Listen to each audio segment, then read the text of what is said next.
Right now, you have other tabs open. Maybe a message you have not replied to yet. Maybe an email sitting in your inbox. Maybe a task you told yourself you would get back to. And right now, while this video plays, a part of your brain is still there, still working on all of it. Still processing things you technically stopped doing. That is not multitasking. That is your brain failing at several things simultaneously while you believe you are handling them. Stay with that for 1 second, because what the architect is about to show you in the next 50 minutes is not about productivity. It is not a time management trick. It is not a morning routine. It is the neuroscience of why the way you work is actively preventing you from becoming who you need to be, and why the most ambitious people are usually the most affected. Welcome to the Quantum Train. If you are new here, this train has been moving. We have been building something across this entire series. Not a collection of videos, a single journey. Each episode is a step, and skipped steps leave gaps. The previous episodes of Phase 3B are worth going back to, because what happens in this episode only lands with full force if you have the foundation. The links are there for you. Before we go deeper, if this first minute already landed somewhere real in you, hit the like button now. Not at the end. Now, subscribe if you are not already here. Turn on notifications. And drop a comment with one word. How many things are you doing right now besides watching this? One word. The architect is going to read every single one. Now, the number that changes everything. Every single time you switch from one task to another, your brain needs up to 40 minutes to return to the level of focus it had before the switch. 40 minutes per switch. On a day where you check your phone 10 times, respond to messages between tasks, and monitor 3 projects at once, you may be generating hundreds of minutes of lost focus that you will never recover. Not lost in the sense that you felt them go. Lost in the sense that your brain was never actually operating at full capacity at any point during the day, and you had no idea. Joe Dispenza calls this neural incoherence. Alan Watts called it the wind that never lets the lake go still. Carl Jung would call it the shadow of the productivity mask, the thing hiding behind the performance of being busy. And what all 3 of them point to, from completely different directions, is the same thing. The cost of multitasking is not measured in minutes. It is measured in who you fail to become while you are busy doing everything at once. That is what this episode is about. And the architect promises you this, by the end of this video. You are going to look at a fragmented day completely differently. Not with guilt, with information. Because information is the only thing that actually changes behavior at the level where behavior needs to change. Let us go. Let us start with a scene you probably lived this week. You open your laptop with a clear intention. Finish that project, write that email, handle that thing that has been sitting in your queue for 4 days. You sit down. You open the document. You type 3 sentences, your phone buzzes. You check it, just to see. It is a message with no urgency, but you respond because you are already there. While you are responding, an email notification appears. You open it just to check. The email needs a small action that you decide to handle now because it will be quick. 15 minutes later, you come back to the document. You reread the 3 sentences. And you realize you need to start from the beginning to recover the thread you had before all of that. That is not a lack of discipline. That is neuroscience. Joe Dispenza, who spent decades studying how the brain creates and recreates reality, explains that the human brain operates through neural networks that need to be activated progressively to reach states of coherence. Think of those networks like a muscle that needs a warm-up. When you begin a task, the brain starts activating the specific set of connections required for that activity: working memory, directed attention, creative processing, information integration. That activation process is not instant. It takes time. And when you interrupt it, that neural set deactivates. When you return, the brain has to rebuild everything from the start. Researchers Gloria Mark and David Sanbonmatsu at the University of California measured this cost under real working conditions. The result? published in the Journal of Experimental Psychology, became one of the most cited findings in cognitive science after an interruption. The brain takes an average of 23 minutes to return to the previous state of full focus. In conditions of high fragmentation, where interruptions are frequent, this cost accumulates and the mind never reaches the coherence required for deep work. The 40-minute figure mentioned earlier comes from studies involving higher-order reasoning tasks.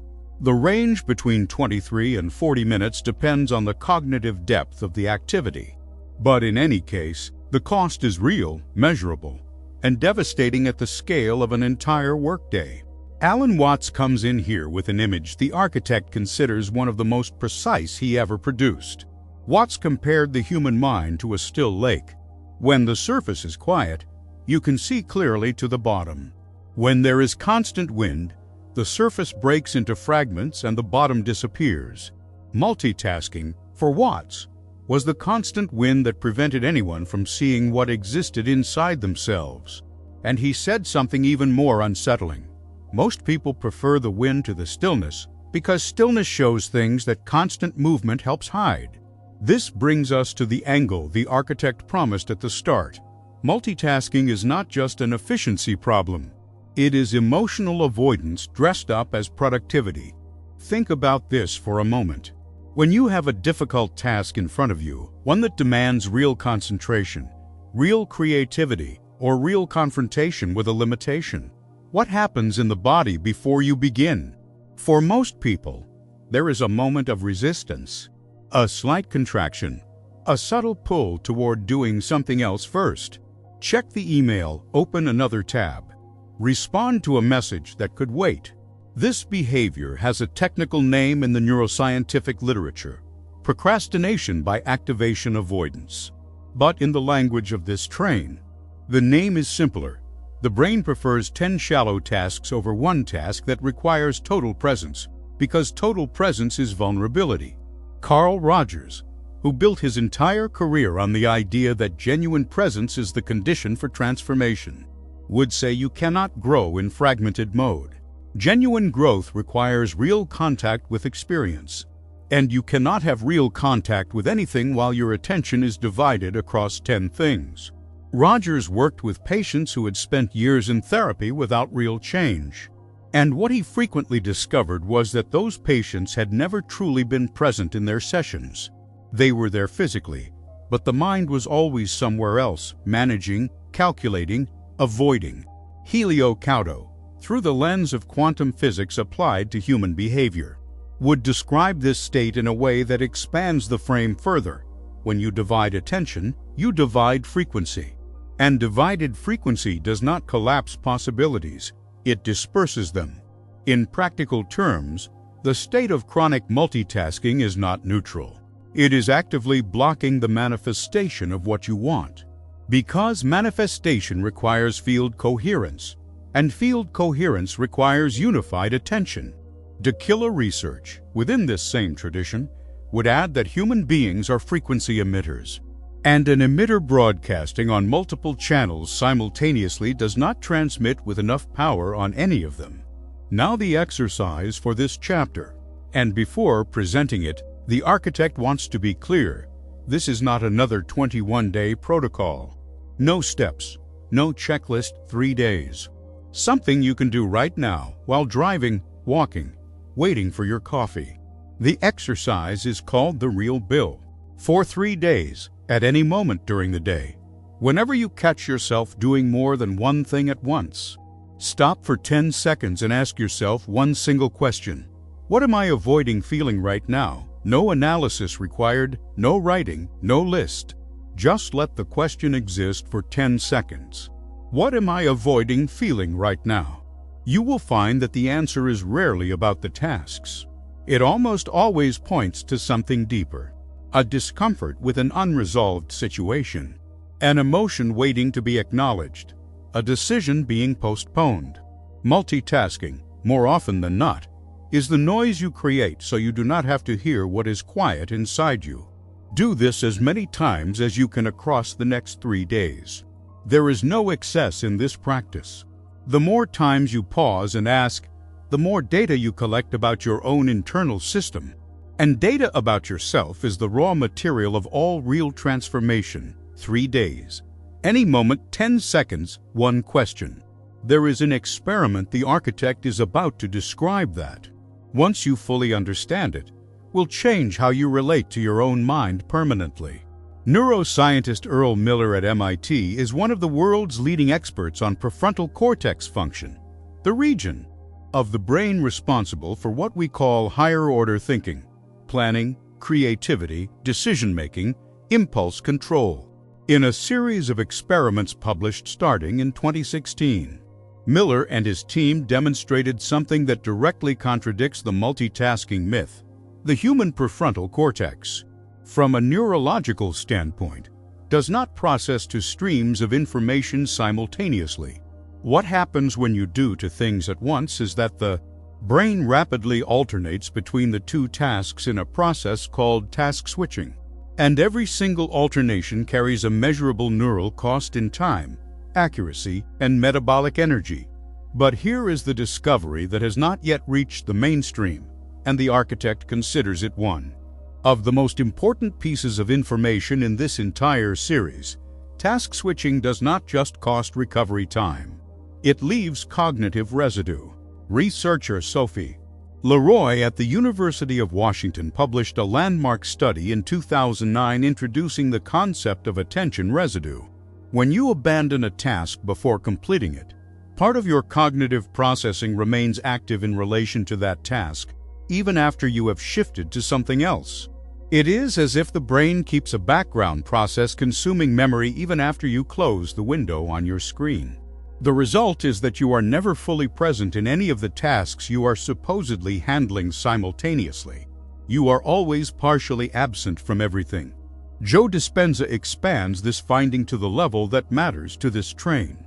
If every abandoned task leaves an active residue of attention, and if you live in a state of chronic multitasking, what exists inside your mind is not a stream of thought. It is a soup of attention residues from dozens of incomplete tasks, all competing for processing at the same time. Dispenza would call this state neural incoherence. And neural incoherence, for him, is not just a state of low productivity. It is the exact state in which the brain cannot exit old patterns. Because exiting old patterns requires the kind of sustained focus that chronic fragmentation makes neurologically impossible. There is something beyond attention residue that recent research in cognitive neuroscience has begun calling switching cost asymmetry. What this means is that the cost of resuming a complex task is not uniform. It is exponentially greater when the interrupted task involved a flow state, that state described by Mihaly Csikszentmihalyi, where performance and enjoyment simultaneously peak. When you interrupt a flow state, the recovery cost is not 23 minutes. It can be several hours, and in some cases, flow does not return at all that day, which means every interruption during a moment of deep focus does not cost minutes. It costs the entire possibility of deep creation that day. Alan Watts returns here with a perspective the architect finds surgically precise. Watts said that Western civilization made a fundamental error by separating work from pleasure and turning efficiency into a moral virtue. That this separation created a kind of human being who can no longer simply do one thing. Doing one thing, completely, without dividing, without rushing, without checking, became almost unbearable for the modern mind. Because the modern mind was trained to believe that stillness is wasted time. And Watts said, stillness is not the opposite of production. Stillness is the condition of genuine production. There is still one finding that connects multitasking directly to the theme running through all of Phase 3B: the relationship between fragmented attention and identity. Researchers at the University of Michigan, in a 2019 study on digital behavior and self-concept, found that individuals in states of chronic multitasking reported significantly lower levels of consistent identity. They described themselves with greater difficulty, showed more uncertainty about their own values and goals, and demonstrated higher impulsivity in important decisions. The brain that is never fully present never develops the depth of self-knowledge required to build a solid identity. Jung could not let that pass without comment. The shadow, for Jung, is not only what we hide from others. It is what we cannot see in ourselves because we never become still enough to look. Constant multitasking is, in this reading, a perfect mechanism for shadow avoidance. As long as you are always doing something, you never have to be with yourself. Carl Rogers would add that congruence, which for him was the foundation of all psychological health, is impossible in the fragmented state. Congruence is the alignment between what you feel, what you think, and what you do. And that alignment requires presence. Requires that you be still enough to notice what you are feeling, focused enough to understand what it means, and grounded enough to act accordingly. None of those steps are possible with attention split in 10 directions. Jordan Peterson, who returned many times to responsibility as the foundation of personal order, would say something that may feel sharp but is precise. Chronic multitasking is irresponsibility disguised as ambition. You are not doing everything. You are doing nothing completely. And the difference matters because you have commitments to projects, to people, and to the version of yourself that needs to emerge for your life to actually change. The architect is going to pause here and ask you to do what the last episode asked. If you are watching this video while doing something else, stop the other thing for 2 minutes. Just 2 minutes. Not as a protocol, not as an exercise, as a personal experiment. Notice what happens in the body when you give total attention to a single thing. Is there a slight discomfort? A pull toward checking something? A restlessness without a name? That discomfort has a name in neuroscience. It is the signal of a prefrontal cortex trying to reclaim control from a nervous system that has been conditioned to constant stimulation. The next episode in this series will show you how to exit the loop, how the brain learns to complete, how the identity of someone who finishes what they start gets built neurologically. But to get there, you need to fully understand what is being revealed today. Because the exit only makes sense when the trap is completely visible, keep watching. What comes next changes level. Subscribe if you have not, and drop a comment below. How many times today have you experienced this attention residue without knowing that was the name for it? The architect is going to tell 3 stories now. Not stories of famous people. The kind of stories that show up in comments, in messages, in conversations that happen when someone finally puts a name to something that had no name. The first story is from a 36-year-old interior designer who commented on an earlier episode in this series with something the architect could not forget. She wrote, "I have 10 projects open. None of them are moving forward. I sit down to work and my mind goes to all of them at once. I work 12 hours a day and feel like I did nothing." She was not describing a lack of talent. She was not describing laziness. She was describing, with near-clinical precision, the state of chronic attention residue. Each of those 10 open projects was consuming background processing, leaving for each specific task only a fraction of her real available cognitive capacity. The feeling of having worked 12 hours and produced nothing was not an illusion. It was the exact reality of a brain operating in fragmented mode. The second story comes from a 42-year-old project manager who, in a coaching session, described something that landed with that combination of funny and devastating that only real recognition produces. He said, "I used to pride myself on being the best multitasker in the office. I'd be in 3 meetings at once, answering emails during presentations, managing 5 parallel Slack conversations. Until the day my 8-year-old son asked me why I never heard anything he said until he said it twice." He paused. Then he said, "I realized I wasn't just multitasking at work. I had become incapable of being fully present anywhere." The efficiency he had cultivated as a professional. Skill had become the relational pattern he offered to every person and situation in his life. He was always partially present. And partially present is, for all practical purposes, absent. The third story is different from the other 2. It is a story of change. A 48-year-old meditation teacher described the moment she realized she was teaching presence to dozens of students while she herself lived in fragmented mode. "I was giving classes about mindfulness with 6 tabs open on my laptop and my phone in my hand, talking about total focus while monitoring notifications. The recognition was painful, as all genuine recognitions tend to be. But she made a decision that sounds small and had enormous effects. For 30 days, she committed to doing one thing at a time, not an elaborate protocol, not a complex methodology, one thing at a time. When she ate, she only ate. When she wrote, she only wrote. When she was with students, she was only with her students." After 30 days, she reported that the quality of her work had increased in ways that others noticed before she did. But the most surprising thing was what happened internally. She began accessing a kind of creative thinking that had not appeared in years. Ideas that came from the silence between tasks, not from the noise inside them. Joe Dispenza would use that third story as an example of what he calls the principle of neural coherence. When the brain stops operating in constant alternation mode and begins sustaining states of focused attention, neural networks that were dormant from lack of consistent activation begin to reconnect. This is neuroplasticity applied not through specific exercises, but through the simple practice of complete presence. Dispenza would say this is one of the least discussed and most powerful pathways of brain reprogramming. Not adding more practices to your day, but doing the practices that already exist with total attention.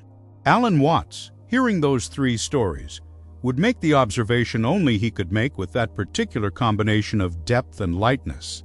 The deepest irony of the modern age is that we built tools to save time and use them to waste attention.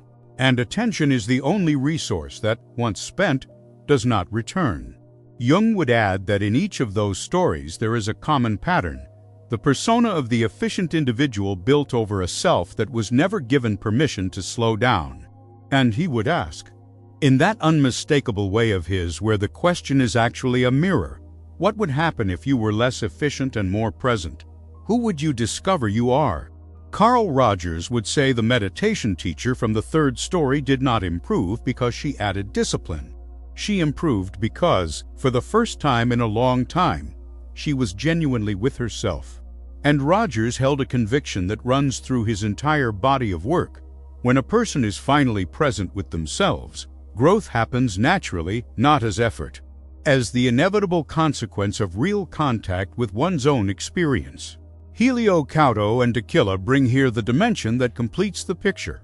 When you are completely present in a task, you are not just being more productive. You are emitting a frequency of coherence that influences the field around you. Total focus is not only a cognitive state, it is an emission state. And coherent emission states attract coherent circumstances. Which means, in practical terms, that the practice of complete presence does not only change what you produce, it changes what you draw toward you. Jordan Peterson would close this chapter with a sentence the architect is going to leave in the air for a moment. The person who does one thing at a time, completely, is showing the world and themselves that they believe what they are doing matters. And that belief is the foundation of every solid identity. Does what you are doing right now matter to you? If the answer is yes, it deserves your whole attention. We have arrived at the core of what this episode has been building toward from the beginning. This was never just about productivity. It never was. It is about identity. About who you become when your attention stops being a fragmented resource and starts being an instrument of intention. Joe Dispenza is going to lead this final chapter with the question he considers the most transformative a person can ask themselves. Who do I need to be for my behavior to change permanently? Not what do I need to do? Not which habits do I need to add? Who do I need to be? Because here is the truth that the earlier episodes in this phase have already begun to reveal. Chronic multitasking is not an isolated behavior. It is the expression of an identity. It is the way a specific identity, the individual who needs to always be in motion to prove their worth, manifests in daily life. And behaviors that are expressions of identity do not change with techniques. They change when the identity changes. Dispenza describes this in neurological terms with a precision worth following closely. When a person identifies as someone who does many things at once, that identity is encoded in specific neural networks that have been reinforced over years of repetition. Every time you fragmented your attention and survived the day, the brain registered that as normal functioning. And the brain defends normal with its full repertoire of resistance to change. To exit that pattern, it is not enough to decide to act differently. It is necessary to build a new neural identity, and neural identities are built through the repetition of new emotional states, not through the repetition of new actions. Alan Watts enters here with what the architect considers the most elegant synthesis possible for this episode. Watts said the human being is the only creature that lives constantly outside the present. The animal lives in the now because it has no choice. The human being has the capacity to mentally inhabit the past and the future, and that is an extraordinary gift. But that gift has become, for most people, a prison. Because the past inhabits the mind as guilt and the future inhabits the mind as anxiety. And between the two there is no room left for the only place where life actually happens, right now. Multitasking, for Watts, is the behavioral expression of that flight from the present. You divide attention not just between tasks. You divide it between what you are doing now and what you should be doing, what you should have finished already, what you will still need to handle, what other people will think about what you are doing. And while that whole orchestra of thoughts competes for space, the task in front of you gets only the leftovers of your consciousness. Watts had a practice he taught and that the architect is going to weave into the exercise of this chapter, the practice of the complete instant. He would tell his students, whatever you are doing right now, do it as if it were the only thing that exists in the universe in this moment, not because it is important, because it is what is here now. And now is the only place where you can be real. This connects directly to what Helio Couto teaches about the quantum field. The present is the only point of possibility collapse. The future and the past are mental constructions. The present is the only place where reality manifests. And if you are never fully in the present, you are never fully at the point where your intention can create real result. Now the signature exercise of this episode. And the architect keeps the promise made at the start. No long protocols. 3 days, any moment. The exercise is called the complete instant. For 3 days, choose one time per day, just one, to pick any task at all. It can be washing dishes, writing a paragraph, drinking your morning coffee, making a phone call. And do that task as if nothing else exists in the universe while you are doing it. No phone. No background music, no monitoring the clock, just you and that one thing for however long it takes. It does not need to be an hour. It can be 5 minutes, 2 minutes. The size does not matter. What matters is the quality of presence. Complete the task. Feel what it is to finish something with total attention. Notice in the body the difference between that feeling and the habitual feeling of having done something while simultaneously doing 5 other things, once per day for 3 days. There is no ceiling on how many additional times you practice, but the architect's promise is one deliberate, complete instant per day for 3 days. After those 3 days, you do not have to continue if you choose not to. The brain will already have felt the difference. And what the brain feels as difference, it begins to seek to repeat. This is the mechanism the next episode will go deeper on. How the brain learns to want to complete. How the identity of someone who finishes what they start installs neurologically.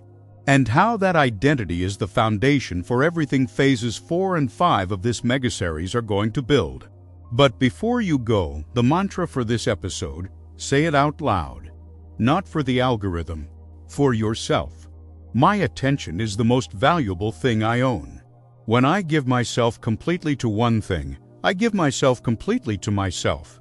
I do not need to do everything. I need to be whole in what I do. The present is the only place where I can change, and I choose to be here. If this episode moved something in you, the architect asks one thing.